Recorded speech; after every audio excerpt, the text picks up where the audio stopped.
guys, welcome to what I think is episode 5 of Dissect a Poem with Jen. I've been uploading them sporadically over the past few years. A lot of you asked me to talk about how I annotate and analyse writing. I recently uploaded a video talking about how I annotate books, so I'll link that down below.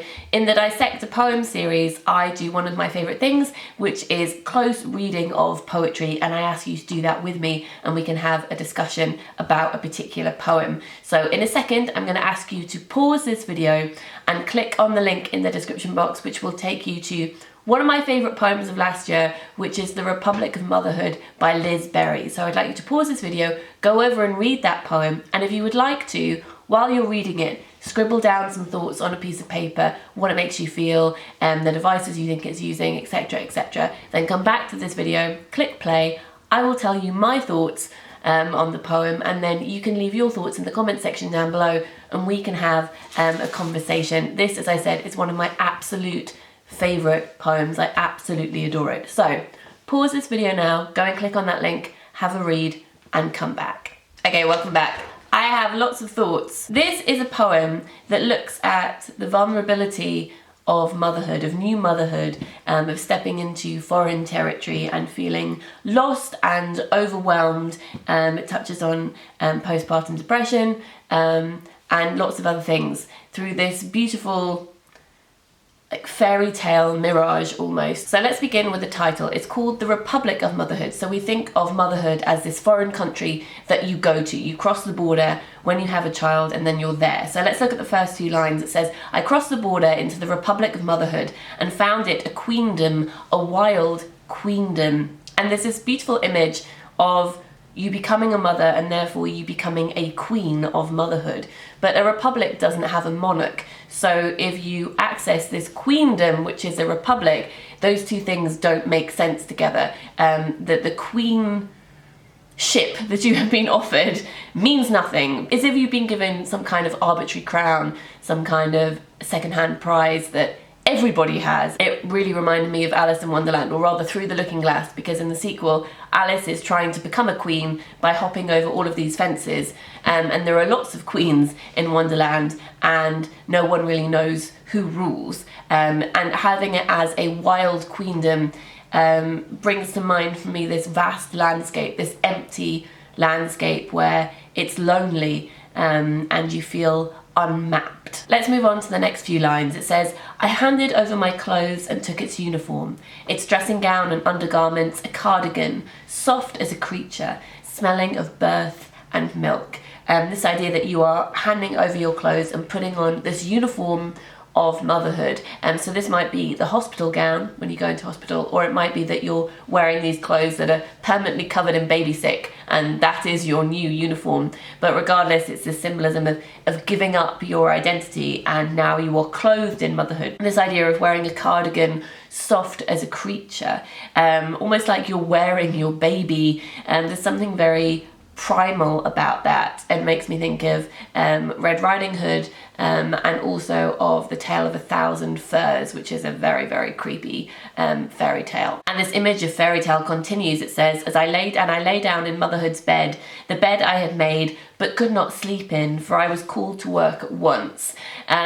So that again made me think of fairy tale, made me think of Goldilocks and trying out other people's beds that don't necessarily fit you, because in this case it's something new to you, it's something that you're trying to get used to. And that's a very long sentence. I handed over my clothes is where it starts, and then it ends there in the factory of motherhood. So this long sentence spanning several lines where you're talking about not being able to sleep. The long sentence with its lack of pauses shows that lack of rest. Being called to work in the factory of motherhood implies this industriousness, this monotonous, repetitive behaviour. It says here, I am feeding, cleaning, loving, feeding, and those words have no gaps between them, again showing the lack of pause. And in the factory of motherhood, she says she's working the owl shift, the graveyard shift. So again, we have this contrasting imagery of new life with a baby and the graveyard shift. A wonderful way of reflecting this zombie-like sleeplessness that you find yourself in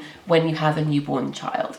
If she is working in the factory of motherhood, that brings to mind things such as baby factories, that her womb is perhaps the machine that we're talking about here, that she exists to facilitate her child as opposed to just herself now. The next few lines say, I walked home heart sore through the pale streets, the coins of motherhood singing in my pockets. And if she's walking home from looking after the baby, this is presumably just walking down the corridor back to her bedroom. But I walked home heart sore through pale streets. The heart sore there showing the emotional pain rather than the physical pain that you experience after having a baby. Pale streets showing how things have lost their colour, also reflecting how it's nighttime, because she said that it was the graveyard shift, so everything is in this moonlit glow, and we'll get on to talking about the moon in a second, but perhaps she is also pale because she has not had sleep. The coins of motherhood singing in my pockets. This is a really interesting use of the word singing. So the coins of motherhood, she talked about going to work, so this is an extended metaphor of being paid to be a mother. So the coins that she has been paid are in her pockets, they are weighting her down, but at the same time it says they are singing in her pockets. So is it as though this new queendom that she has walked into, this republic, is laughing at her, is mocking her? In fairy tales and in Disney type fairy tales, we think of inanimate objects and animals singing. Think about Lumiere, think about all of the creatures in Snow White, that all of these things around her are singing and being joyous, but she is just listless and wandering back home. It moves on to, then I soaked my spindled bones in the chill municipal baths of motherhood. Spindled bones again harks back to fairy tale. We think of spindles and Sleeping Beauty. There's something mocking in that too, because she's not sleeping for 100 years, certainly. Then I soaked my spindled bones in the chilled municipal baths of motherhood. So municipal baths are town baths, are shared baths. So throughout this poem we get this sense of a lack of privacy, because you have to expose yourself to lots of different people if you're in hospital, if you're in shared wards, etc. And because your body is examined by so many different people. But it's this contrast and this contradiction, because this lack of privacy doesn't bring her closer to other people, because throughout this poem we still get that sense of utter loneliness, of being on your own. And what you will notice reading through this poem is also that the baby is missing from this poem. A baby is not mentioned once. Prams are mentioned, but babies are not mentioned. Lola's excited about something. And again, going back to fairy tale, the next line is, I'm watching strands of my hair float from my fingers. So talking about a loss of femininity, what society regards as femininity is very closely linked to your hair. And after you have given birth to a child, often you will encounter hair loss. And I talked more about this and fairy tale and links to hair loss and femininity in my video where I talked about alopecia, so I will link that in the description box down below. Each day I pushed my pram through freeze and blossom, down the wide boulevards of motherhood, where poplars bent their branches to stroke my brow. Again, this is pushing a pram, not pushing a baby. And it's possible that you could also read this poem not just about postpartum depression or about just being in this vulnerable state, this overwhelming state of motherhood, but about entering motherhood without a baby, perhaps after stillbirth. That could be another very sad reading of this poem. But it says, each day I pushed my pram through freeze and blossom.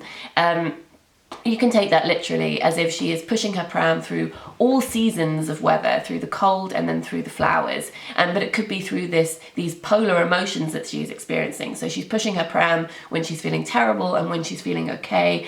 But then when we move further down, it's talking about going to the supermarket. So you could think about pushing a pram through freeze and blossom, thinking about different sections or different aisles of the supermarket. So the frozen aisle section, and then near the front of the store where the flowers are kept. Down the wide boulevards of motherhood, again showing that vastness, how you're not close to other people, but also I think you could link that imagery, the wide boulevards, as linking that to a birth canal, where poplars bend their branches to stroke my brow, as if Mother Nature is trying to soothe her, but there aren't other people around her trying to soothe her. In the next line, we do encounter new people. It says, I stood with my sisters in the queues of motherhood, the weighing clinic, the supermarket, waiting for motherhood's bureaucracies to open their doors. She's not standing next to these new mothers though, she's in a queue, so they're not talking to each other, they're not looking at each other, they are standing in a line. There's something Handmaid's Tale-y about this, something very formulaic and factory-like to continue that imagery that she had before.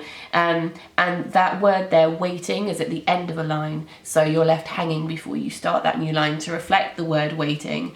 As required, I stood beneath the flag of motherhood as if you have to be patriotic towards this new country, and opened my mouth, although I did not know the anthem, and when darkness fell, I pushed my pram home again. So trying to feel something towards this new country that she has been thrust into, this new regime. And again, when it says when darkness falls, I pushed my pram home again, not the baby, the pram. And also this repetition of push with pram not only reflects the monotonous movement of pushing a pram back and forth of trying to get a baby to sleep, but that pushing reflecting birth as well. The next few lines say that she's writing letters of complaint to the Department of Motherhood and receiving no response, so feeling alone, this lack of communication, and also the use of the word lamplight, showing how she is awake perhaps when other people are asleep. That's also an artificial light, and that becomes important later in the poem. The next line, I grew sick and was healed in the hospitals of motherhood with their long closed isolation wards. So again, there's no privacy there.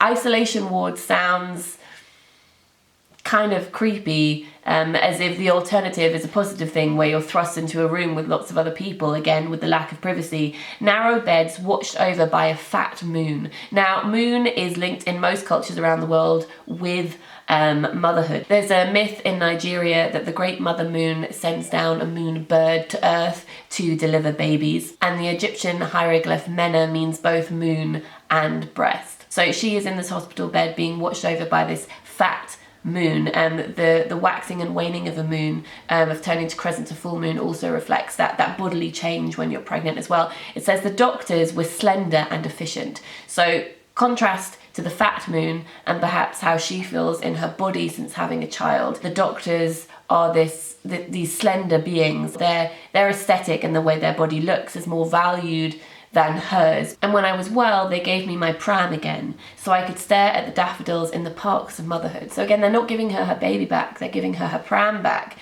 So again, you can have those two readings there as to whether or not the baby exists, or maybe if it does exist, that she just has this sense of detachment as well. So I could stare at the daffodils in the parks of motherhood.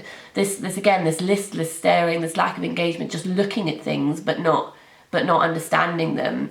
It made me think of, I wandered lonely as a cloud, thinking of like the poetry of daffodils and just staring at it and not really understanding it, like knowing that you're supposed to appreciate them but not remembering why. And while she's doing this, it says, while winds pierced my breasts like silver arrows. So again, this imagery of silver and the moon, but also of battle, as if you are fighting something inside you, or fighting these emotions, like trying to get to grips with your new situation. And that image of a battle continues when it says, in snowfall, I haunted motherhood cemeteries, the sweet fallen beneath my feet. So all the mothers who existed before, who have fallen, who are now dead. And she in turn has become, again, this pale figure. And we had that at the beginning of the poem as well, where there was a pale light, where she was pale, reflecting of the moon and this lack of sleep. And she is now haunting the cemeteries. So she is pale, she is this ghost who is walking around again in this zombie-like way, thinking about everyone who has done this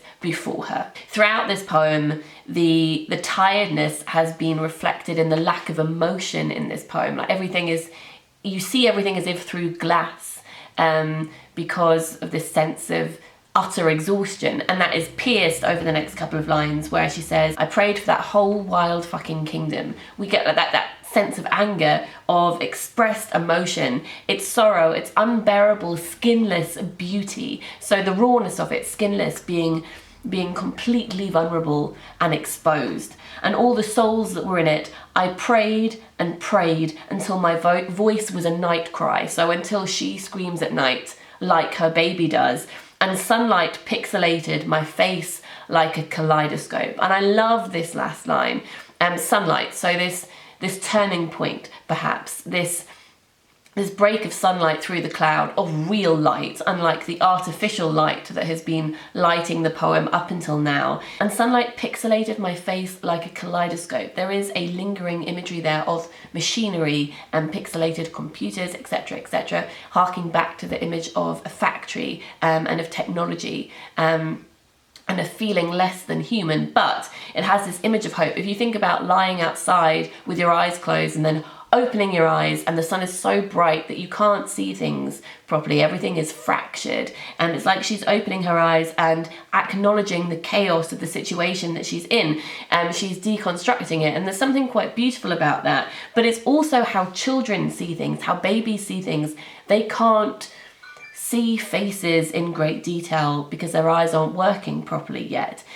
So perhaps she is seeing the world afresh in this new, slightly scary, confusing way, which in turn reflects the way that her child sees the world. So together they are both experiencing this new existence and learning how to live. I think that this poem is absolutely stunning, as you might have guessed, and I absolutely adore Liz Berry's work in general. As I said, I will leave a link in the description box down below to her collection Black Country. If it's of interest, I run writing workshops both for poetry and short stories. If you want to learn more about the structure of poetry, how to tear it apart, how to put it together, etc., then links to the workshops I run are in the description box down below. I run group workshops 3 times a year and individual workshops via email all year round, so you can find all of those details on my website. I would love to know what you think about this poem not in the description box, in the comments section down below. And as I said, I will leave a link to the playlist with other Dissect poem videos in the description box as well. I hope that you're having a great week. I look forward to talking to you in the comment section down below. Lots of bookish love. Bye.